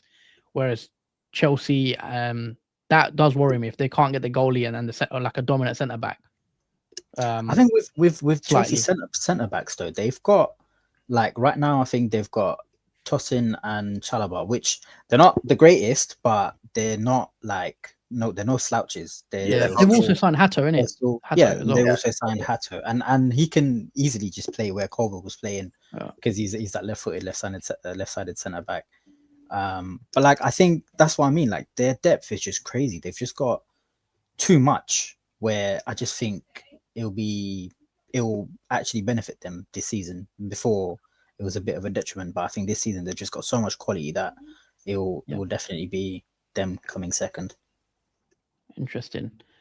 Jordan, have you got Chelsea second as well, or have you? What's your I have the same as you. In exact same? right. Yeah, exact same Okay. as you. I think the teams that finished obviously top 4 last season will finish the exact same this season. That's never happened before, by the way. So Yeah. That'd be Be a interesting. first. It's crazy to think that because there was that period where it was United, Chelsea, Liverpool, Arsenal for for like It was always a good different order, wasn't stretch it? of Just season. about. Yeah. We used to finish third and then like fourth, and then Did it sometimes second, and then back down again. Yeah. That's true. But yeah, no, it's interesting to see. There's you both have gone Chelsea second. I've done a few like predictions on my WhatsApp groups and stuff, and yeah, I've seen a lot of love for Chelsea. Like, a lot of people saying they could do well. Yeah. Yeah, sorry, go on. Yeah, no, bro. I was literally just saying. I think Chelsea, like I've always thought personally that there was a bit of method to the madness in terms of their transfer and their spending. And it's like to the outside world, I think everyone looks at it like these guys aren't just doing scattergun. They don't know what they're doing. They've got a lot of criticism. But I think, again, when the dust settles, like they've got a really strong squad. And with the players that they have as well, like their midfield, for example, it can rival any midfield in world football. Like if we're being completely frank about it, like I think it's a very good case to be the best midfield in the Prem. And like we've seen against PSG, they gave PSG a right good go. Like PSG have been battering everybody and they couldn't play through Chelsea. Do you know what I mean? So I think when those players can kind of go now into the new season thinking, well, we come up against the Champions League winners and they didn't really touch us. Do you know what I mean? I think when you play with that kind of confidence, like you're going to see them drop less stupid points. I think the real question for them is, are they going to have the consistency? Because Chelsea have always been a really good cup team. I think when the occasion's there, they always rise to it. But it's just about, are they going to be doing it on those random weekends away at Fulham or them away at Crystal Palace? Are you going to have the consistency to treat those the same way you're going to be treating your away games at Man City or at Anfield? That's really the mentality, and that's what comes with having mature players. But what they're deciding to do is that they want these players to mature together. And when you're winning things like the Club World Cup and you're going through these moments, it seems like they're doing that. So I think they are going to make the next step. Yeah, I agree with you, Manny, because obviously in this transfer window they've spent about £243 million. Yeah, and spent a good chunk. Yeah, so this over time, obviously they spent lots of money, but the squad is now bursting with talent, and arguably they have literally the best midfield, in my opinion, in obviously the Premier League. So there should be a big gap between obviously the top 3 and the rest, but they should lead the chasing pack with that squad. And if they don't, then obviously there's serious questions to be asked, for sure, which obviously brings it up for the title race opinion. Yeah, look, it's definitely going to be an interesting season. So yeah, that's pretty much a wrap on our predictions. I do want to quickly discuss the game today. I don't know if you guys do want to discuss much of it, because bit of a tale of two halves sort of game. Where should we start, guys? I don't mind speaking about the first half. First half, I was floating wherever I was watching all my days. Yeah, it's going so good. yeah, what impressed me most, I think, are the new signings. If I'm being honest, Yep. like I was very, very impressed Sure. with Ekitike. I thought he looked quality in that first half. Like big difference from what we've seen with Nunes. I think. Yeah. I don't know what you guys thought when we signed Ekitike, or even going back to like March, April time when the links started coming out. We want Ekitike, etc. What were your initial thoughts that when it was reported, Ekitike is going to be the one that we want? Yeah, I was a big fan. I've always been on record of saying that I wanted Ekitike. I saw the online discourse of the signing, and yeah, I was quite surprised that I thought that a lot of people kind of were against the signing, or they were kind of Yeah. being a bit negative towards it, which surprised me, to be honest, because when I look at what Slot wants from his striker and what will be best for the team, I think Ekitike is the perfect profile for that. He's, like we saw today, so elegant on the ball, and he runs his socks off. He's running channels. He's trying to hold the ball up, and he can be effective in the last line, and he can drop deep as well. And he's got the ability to finish. Like, I think a lot of people looked at his conversion rate. I think he underperformed his XG by more than any player in Europe or something like that, which is obviously on paper it's not great, but I feel like with these things you need to kind of add the context of it. Obviously when Marmoush left, he had to kind of lead the Frankfurt line all by himself. They were a highly counter-attacking team, and he was quite isolated up there as well. So I always knew that when he was coming to this Liverpool system, when he had the kind of attacking players all in close proximity to him, you're going to get the best out of him. And I think strikers like Nunes, obviously, I weren't the biggest fan of him, but I do appreciate him as a player. I think he will definitely be a success elsewhere. But for the style that we play, Nunes profile doesn't work. Ekitike profile is it. That's definitely what we need. I think today showed that this is how he's going to connect our attack, and I'm really, really pleased for him that he kind of managed to get his first goal and he's just off the mark, because you just want to get that kind of thing off your back. And I think you could see after that goal, like the confidence he was playing with. Honestly, like, we're going to be looking forward to seeing some more of that. Yeah. So Raf, obviously, as a Liverpool fan as well, when the news sort of came out, we want Ekitike ahead of the likes of, Gyökeres was around, Sesko, Osimhen. There's quite a few strikers that were linked with us. Were you initially thinking, what was your thoughts on Ekitike? So initially I saw the video that guy that makes last 40 shots. Oh yeah. And I watched that and I thought, bro, we've got Nunes at home. What are we doing? But then someone else made a really good comp of not his shots, but just his overall gameplay. And I was like, how is this guy 6'4" or 5", whatever he is, moving like that, linking up play, running in behind, dropping deep? Like, he was just perfect. And it reminded me of Firmino. Like, not, he doesn't have like the height and stuff. Obviously not the same as Firmino, but it's just the way he plays, the way his first touch, his control, his link play. Like, I was just so impressed from just that bit of comp.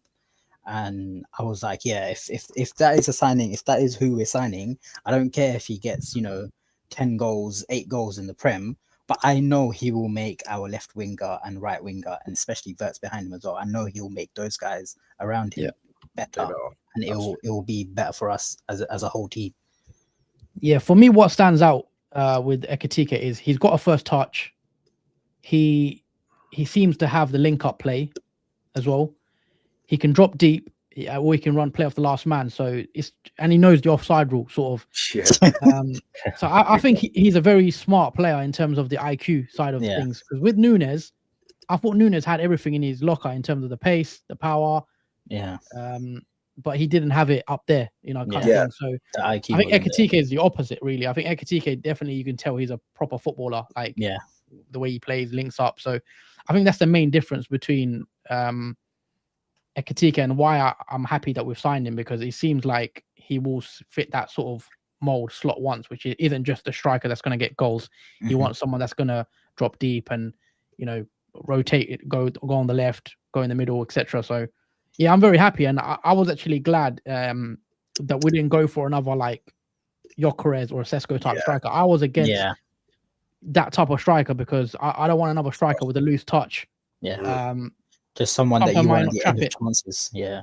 Yeah, and I know they might bag goals. Like Haaland, even obviously bags a lot of goals, but even Haaland's like overall game, I want to go back to, because every time Liverpool have had a good striker, your Torres, your Suarez, they've always been a technical striker. And when we've gone down that Carroll, Benteke, Nunes route, it just doesn't work. You know, to the so detriment of the team. Yeah, I wanted Nunes to work. I was a big fan of him when we signed him, but maybe that was because I was just excited we spent big money on a striker. But when I see what we need, I think to play for Liverpool, you've got to have the touch. You've got to have. I think it's so important. Like if you can literally trap a ball, like For sure. and then, do you see the way Ekitike took the pass from Wirtz today for the goal? Yeah, That was Yeah. amazing.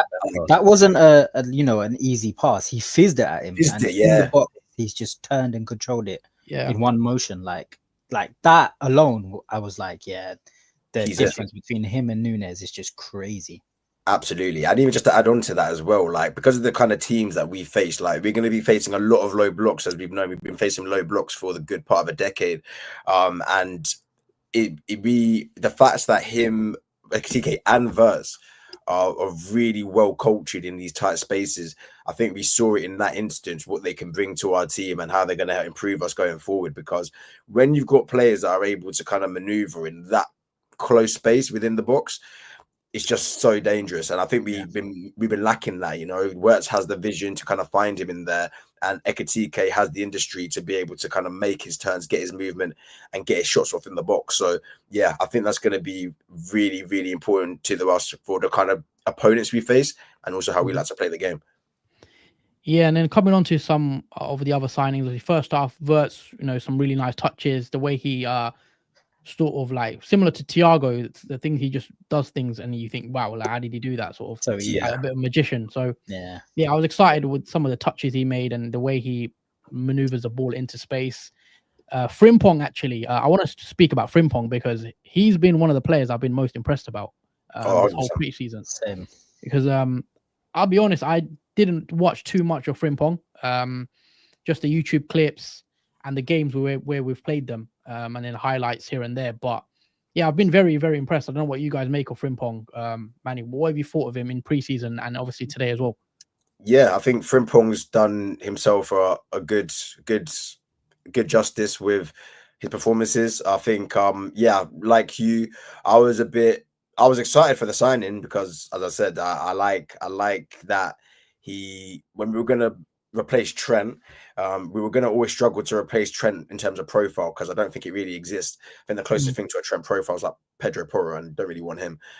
So in terms of our right back, I just obviously wanted him to be good at attacking in some capacity. And with Frimpong, what surprised me about him is obviously I knew he was quick, but his actual level of 1v1 dribbling is really good.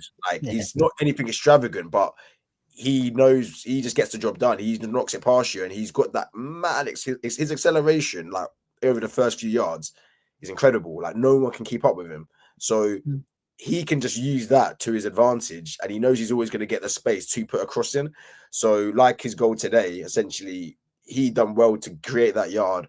Got the fortune with the cross, ends up being a goal. Fair play to him. Also, he's got a tiny bit of the Kyle Walker about him.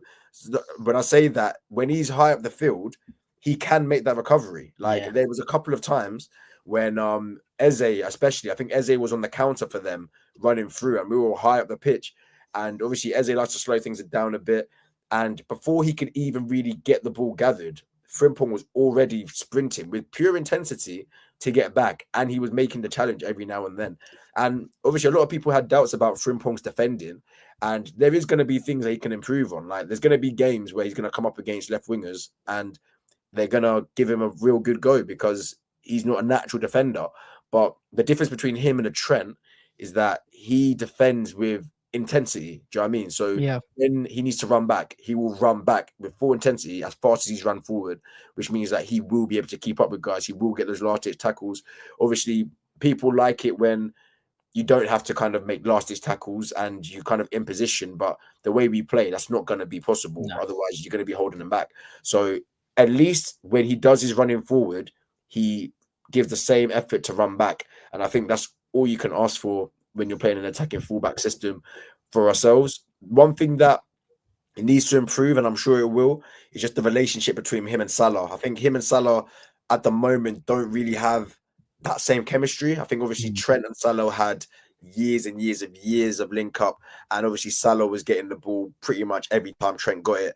I think Salah didn't have a good game today, but I think a big reason for that was him and Frimpong still trying to figure each other out in terms of where they're going to be, where to pass. I think Salah wasn't sure about if he should stay on the outside or should he come inside and let Frimpong stay on the outside.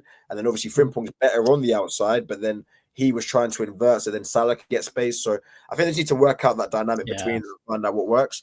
But apart from that, really happy with Frimpong. And yeah, I think he's got the right back shirt until Bradley wins it back, because obviously, unfortunately, with his injury, he would have started otherwise, but you can't drop Frimpong now. Yeah, just a quick one. I think Jordan's got to go now. So we'll see you on the next one, Jordan. Thanks for joining as well. Yeah, thanks for having me, guys. Thank care. you, Jonathan. Catch you soon, In a man. bit. Take care. 1 second. What's happened here? Sorry, I'll put it in the layout. Yes, there you go. Let me just move the layout around.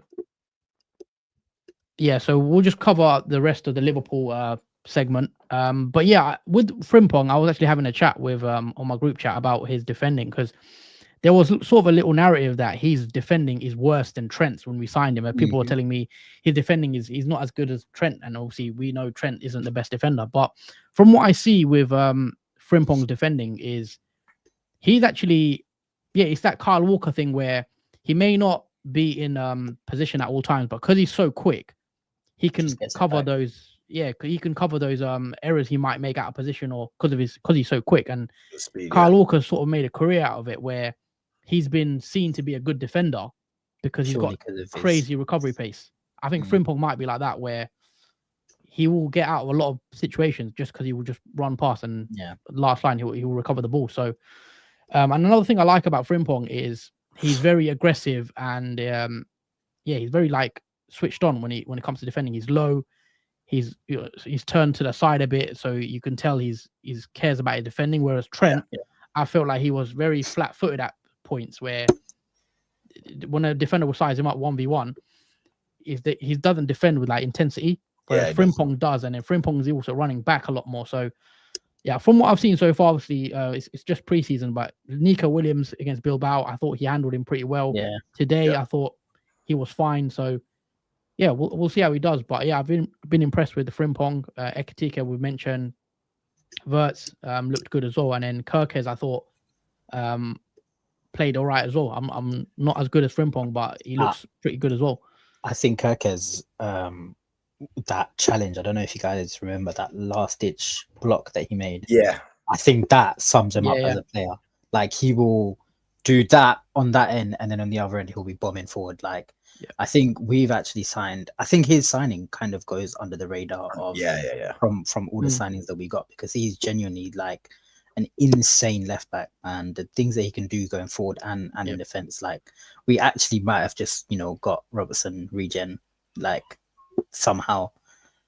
He's just like, I was so impressed with him today as well. Like, he does all the simple things, and it's also nice, like, when we build up, have you guys noticed when we build up? So if we're playing out from the back, he'll tuck in and he'll make the three at the back, and then he'll move with the ball. So if the ball's at the halfway line, he'll go to the halfway line, and like, he progresses forward like that. Yeah, but I like that Slot's done that. So one will just move with the ball, the other one's just already forward, bombing forward. Yeah, no, I've been impressed with all four of the new signings that played today.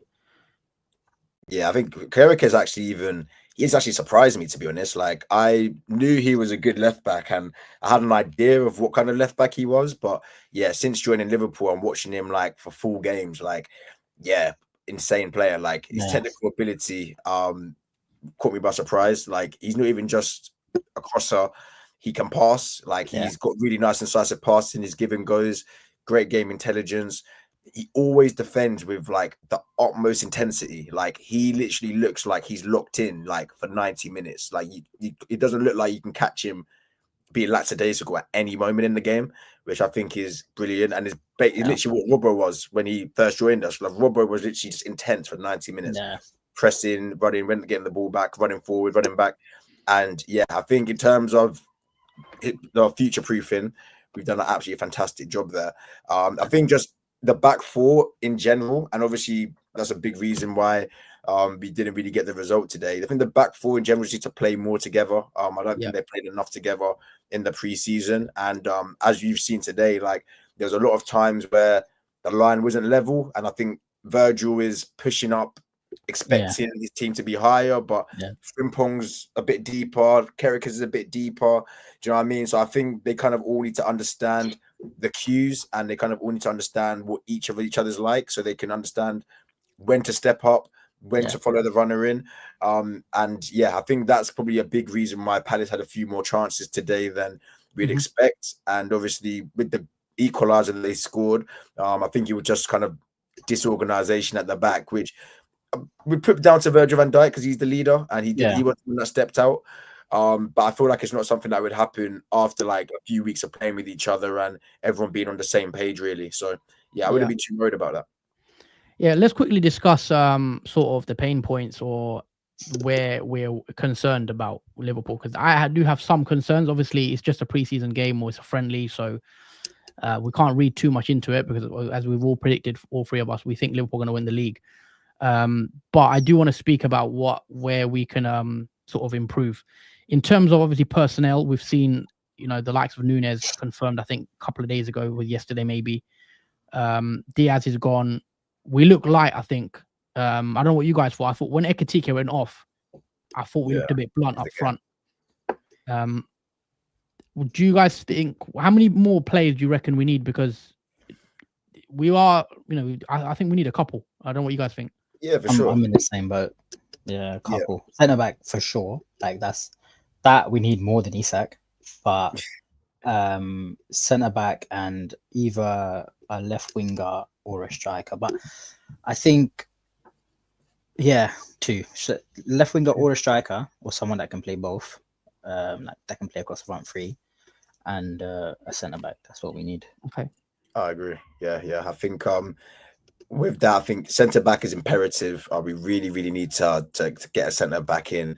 Obviously, Guéhi, I don't think his injury is too serious, and it looks like we are going to start talks with that. So 100% get Guéhi in, 100% with that. I think with the Isak signing, which is a bit of a debate, I think a lot of people are saying that we should get another attacker alongside Isak. And I wouldn't be opposed to it. But I also think we'd survive even if Isak was the only attacker, I'll be honest. Actually, now I think about it. If Chiesa leaves though as well. So let's say we've got Salah, Gakpo, Ekitike. Oh, do we count Wirtz in that as well? And then Isak, let's say Isak signs. So that's 5, and that's counting Wirtz. If I don't count Wirtz in, then you got Engamoa, if you count him in there. I think they will count him in there, but I don't know how much he's going to play. But I think they do see him as an option, kind of. Yeah, I wouldn't be too confident with Engamoa as a 5th.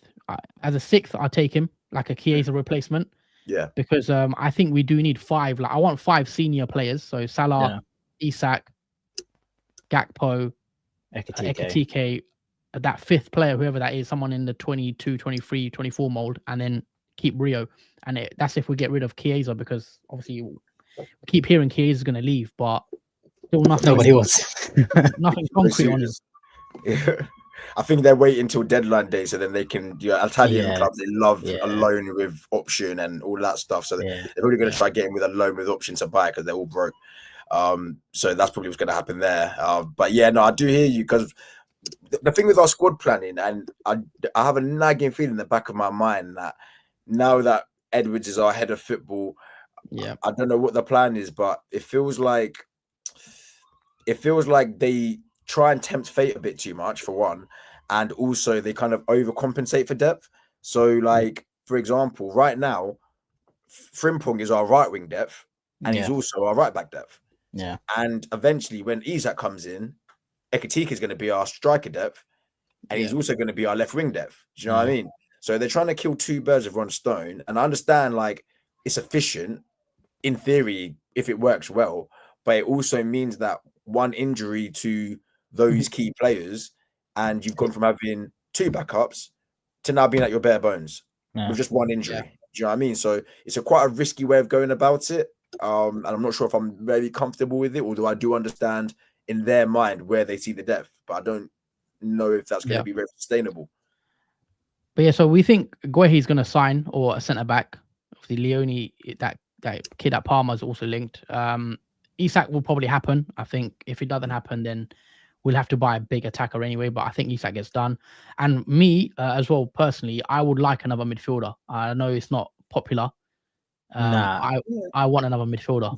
Do you know what? It's like saying that, you know, once I said that we need 2, I was thinking today's game state, right? We went into the game with a pivot of Jones and Szoboszlai. I don't understand why you'd keep Endo if you're not starting to be, he's not going to play that guy. Like you're playing the formation in a way where one of the pivots drops in between the 2 centre backs. You really need someone that's a bit more defensive to be that guy. So I do think we do need, if you're not going to play Endo like that, then what's the point of having him? You know, get someone that you'll play. They'll rotate with a Grav or a Mac, and that can play that role. Yeah. So I'm in the same boat as you, to be honest. We do need a midfielder. Yeah, I would definitely not be opposed to getting another midfielder. It's annoying though, because it feels like they're not. We won't sign one, I don't think. Though. Yeah, we definitely won't sign one. It seems like they see it as a well-stocked position, and it's like I don't know really. Like I think, for example, now when the transfer window finishes, Endo, I think him and Slot already kind of have an agreement over his squad role. I think he's literally going to be like the see games out kind of guy, or like keep a bit of control kind of guy. Which fair enough. Like I like Endo personally. I think for his talent level, he's definitely. And he gives something to the team that's important. So I'm all fine with him staying. But yeah, I think it's going to be interesting when Stefan Bajcetic, when he comes back from fitness, because he's recovering from a hamstring injury at the moment. I don't know if, obviously, because he's injured, he probably won't get the loan move. He's the only other defensive profile of midfielder like in our entire squad. Besides that, I like Bajcetic. I know a lot of people kind of lost the faith with him, but I think he's really composed on the ball. I think he's really good on the ball. I think he rarely kind of gives the ball away.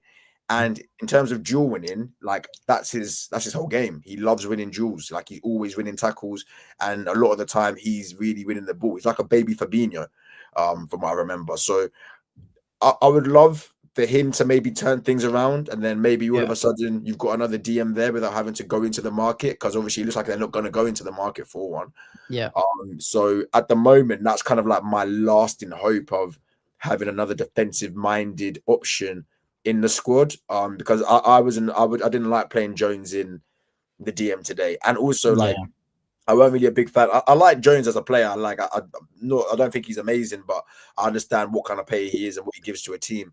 But I thought today, when he was receiving the ball, obviously with the deepest player, he likes to kind of, before he gives the ball, or before he like passes the ball, he likes to like make contact with whoever's near to him, and he likes to like roll them and like creates a separation from them.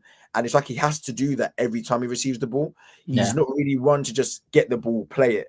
Get the ball, one touch, play it. Do you know what I mean? Like McAllister's a bit like that, just one touch, two touch, like really, really zipping it about. Like he holds onto the ball a tad too long. And although he doesn't lose the ball himself, the chance or the play that could have been played, the moment's gone because he's held onto it a second too long. So I don't know if that DM role suits him. I don't want to see him play there again, really. But one Gravenberch kind of suspend, obviously not. That's what I'm saying. Like Gravenberch being away, and you're in that situation. What I was going to come on to is, let's say Gravenberch is out 2 months, 3 months. Like, what do we do? Because are we going to play Mac 10 as a 6 with Szoboszlai next to him? Because I feel like Endo, I know for me it was a bit strange that he didn't play today. Yeah. Because if Gravenberch doesn't play, I'd expect Endo to start. So my worry is, if we get any prolonged injury to Gravenberch, what does that mean for, like, it's March now. We got Champions League knockouts rounds. That's the only concern I have. Like, I feel like I'd want another body in there that is that Slot is comfortable playing like in the Etihad, for example, Etihad away or Emirates. If Grav can't play, or because obviously Gravenberch played a lot of minutes as well last season. I think he played 36 games, or whatever it was, out of the 38 league games. Yeah, That's the only concern I have. Yeah, he is the system, Gravenberch, and I think with Slot, like I can tell how his mind works. Like now he's been our manager for a year, I can tell how his mind works.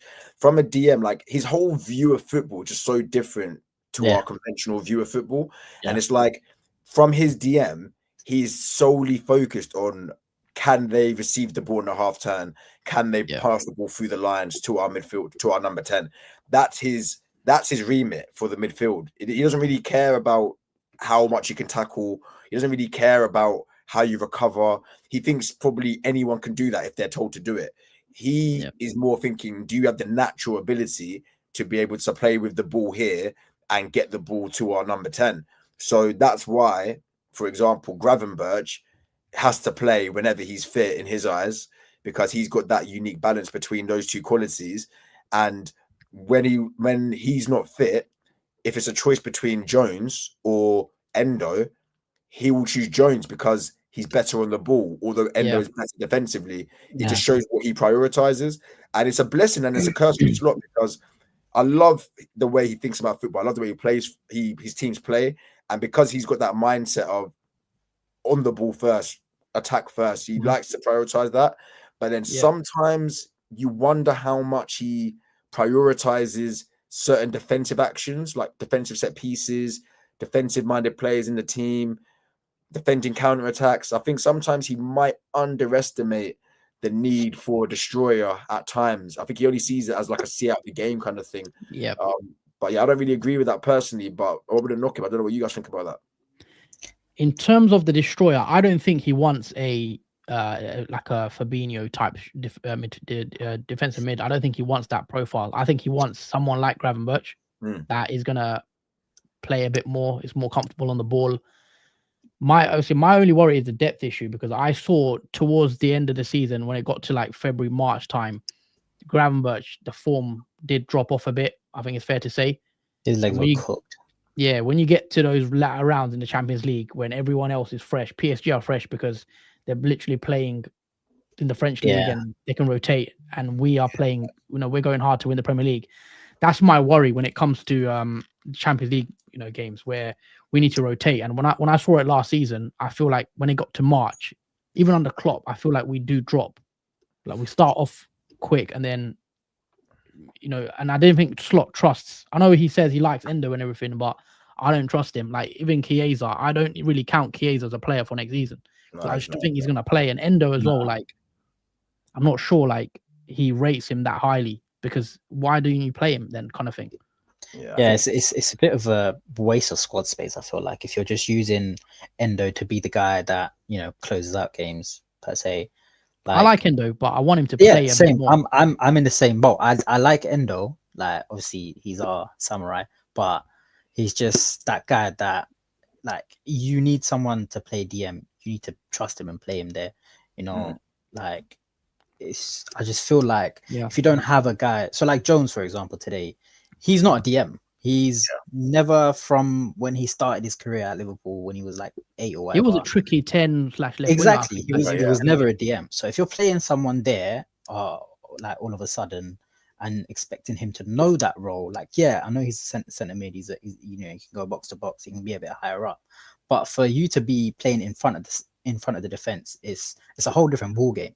I just feel like you can't just shoehorn someone in and just hope for the best. I feel like he's got tech.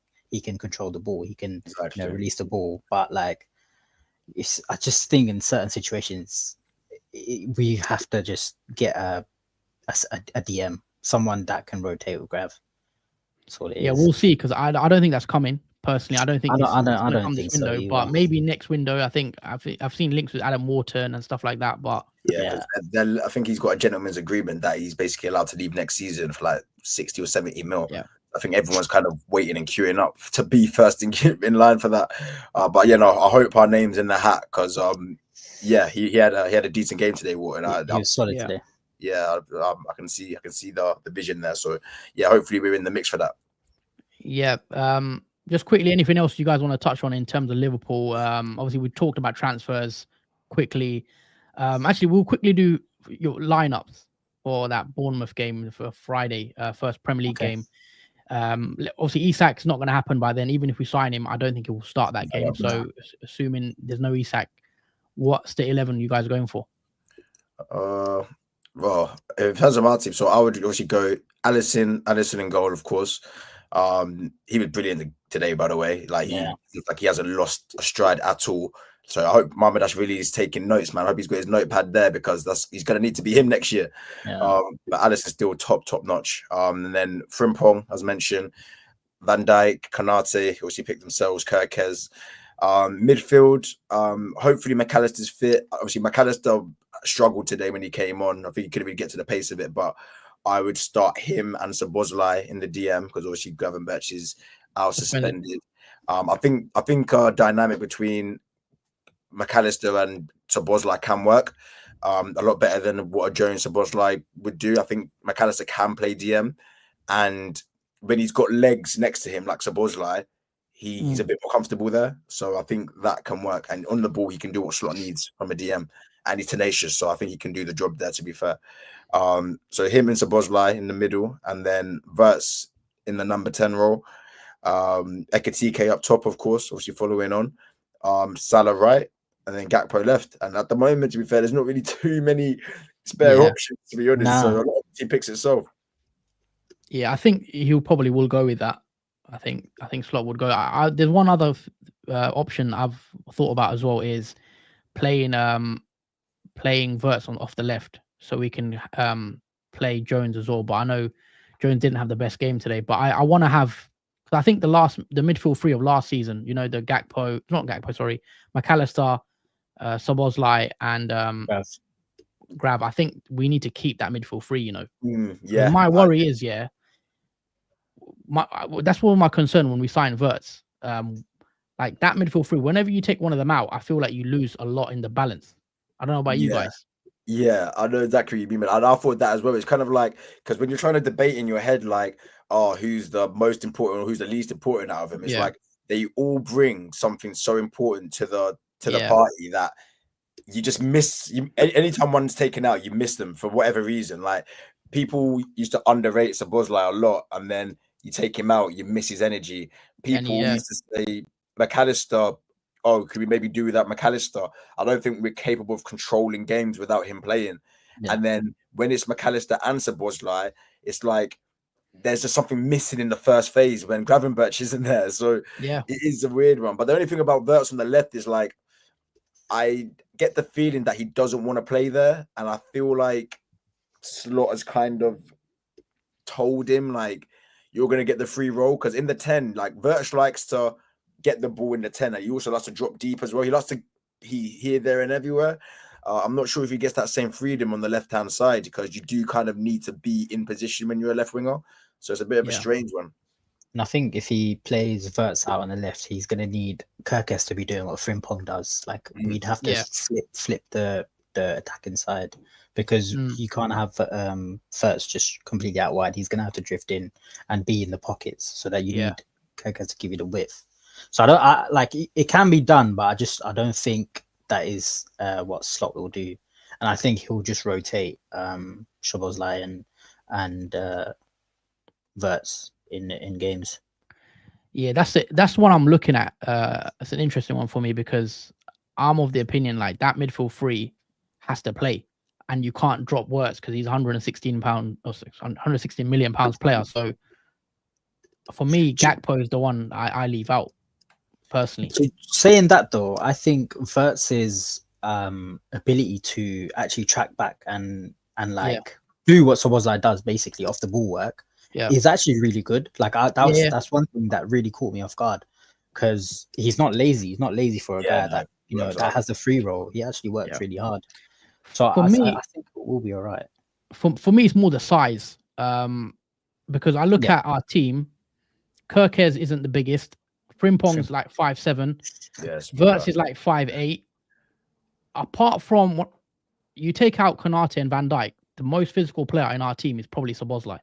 And I feel like we're going to lose that size. And I think when you play against a Joe Linton, Bruno, and a Tonali, you play against Rice, I think you'll see Szoboszlai start those games. I'll be very surprised going away to Etihad, Emirates.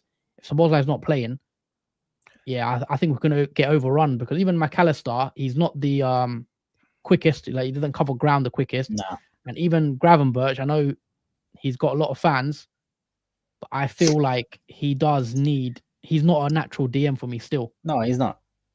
And I still feel like when that midfield three doesn't play, we can get overrun sometimes. That's my only concern. I said it last season. Obviously, we still won the league, but I am interested to see how Slot does it, because that midfield balance, getting it right with Wirtz and fitting it in, but maybe it's horses for courses, in it, where That's he what I was plays. gonna say. Yeah, they're going to be dependent on the opposition that we play, and I think there's going to be games where you can definitely survive without a Szoboszlai, for example. When we're dominating games like heavily, and you just want the players in between the pockets to be able to kind of have that industry.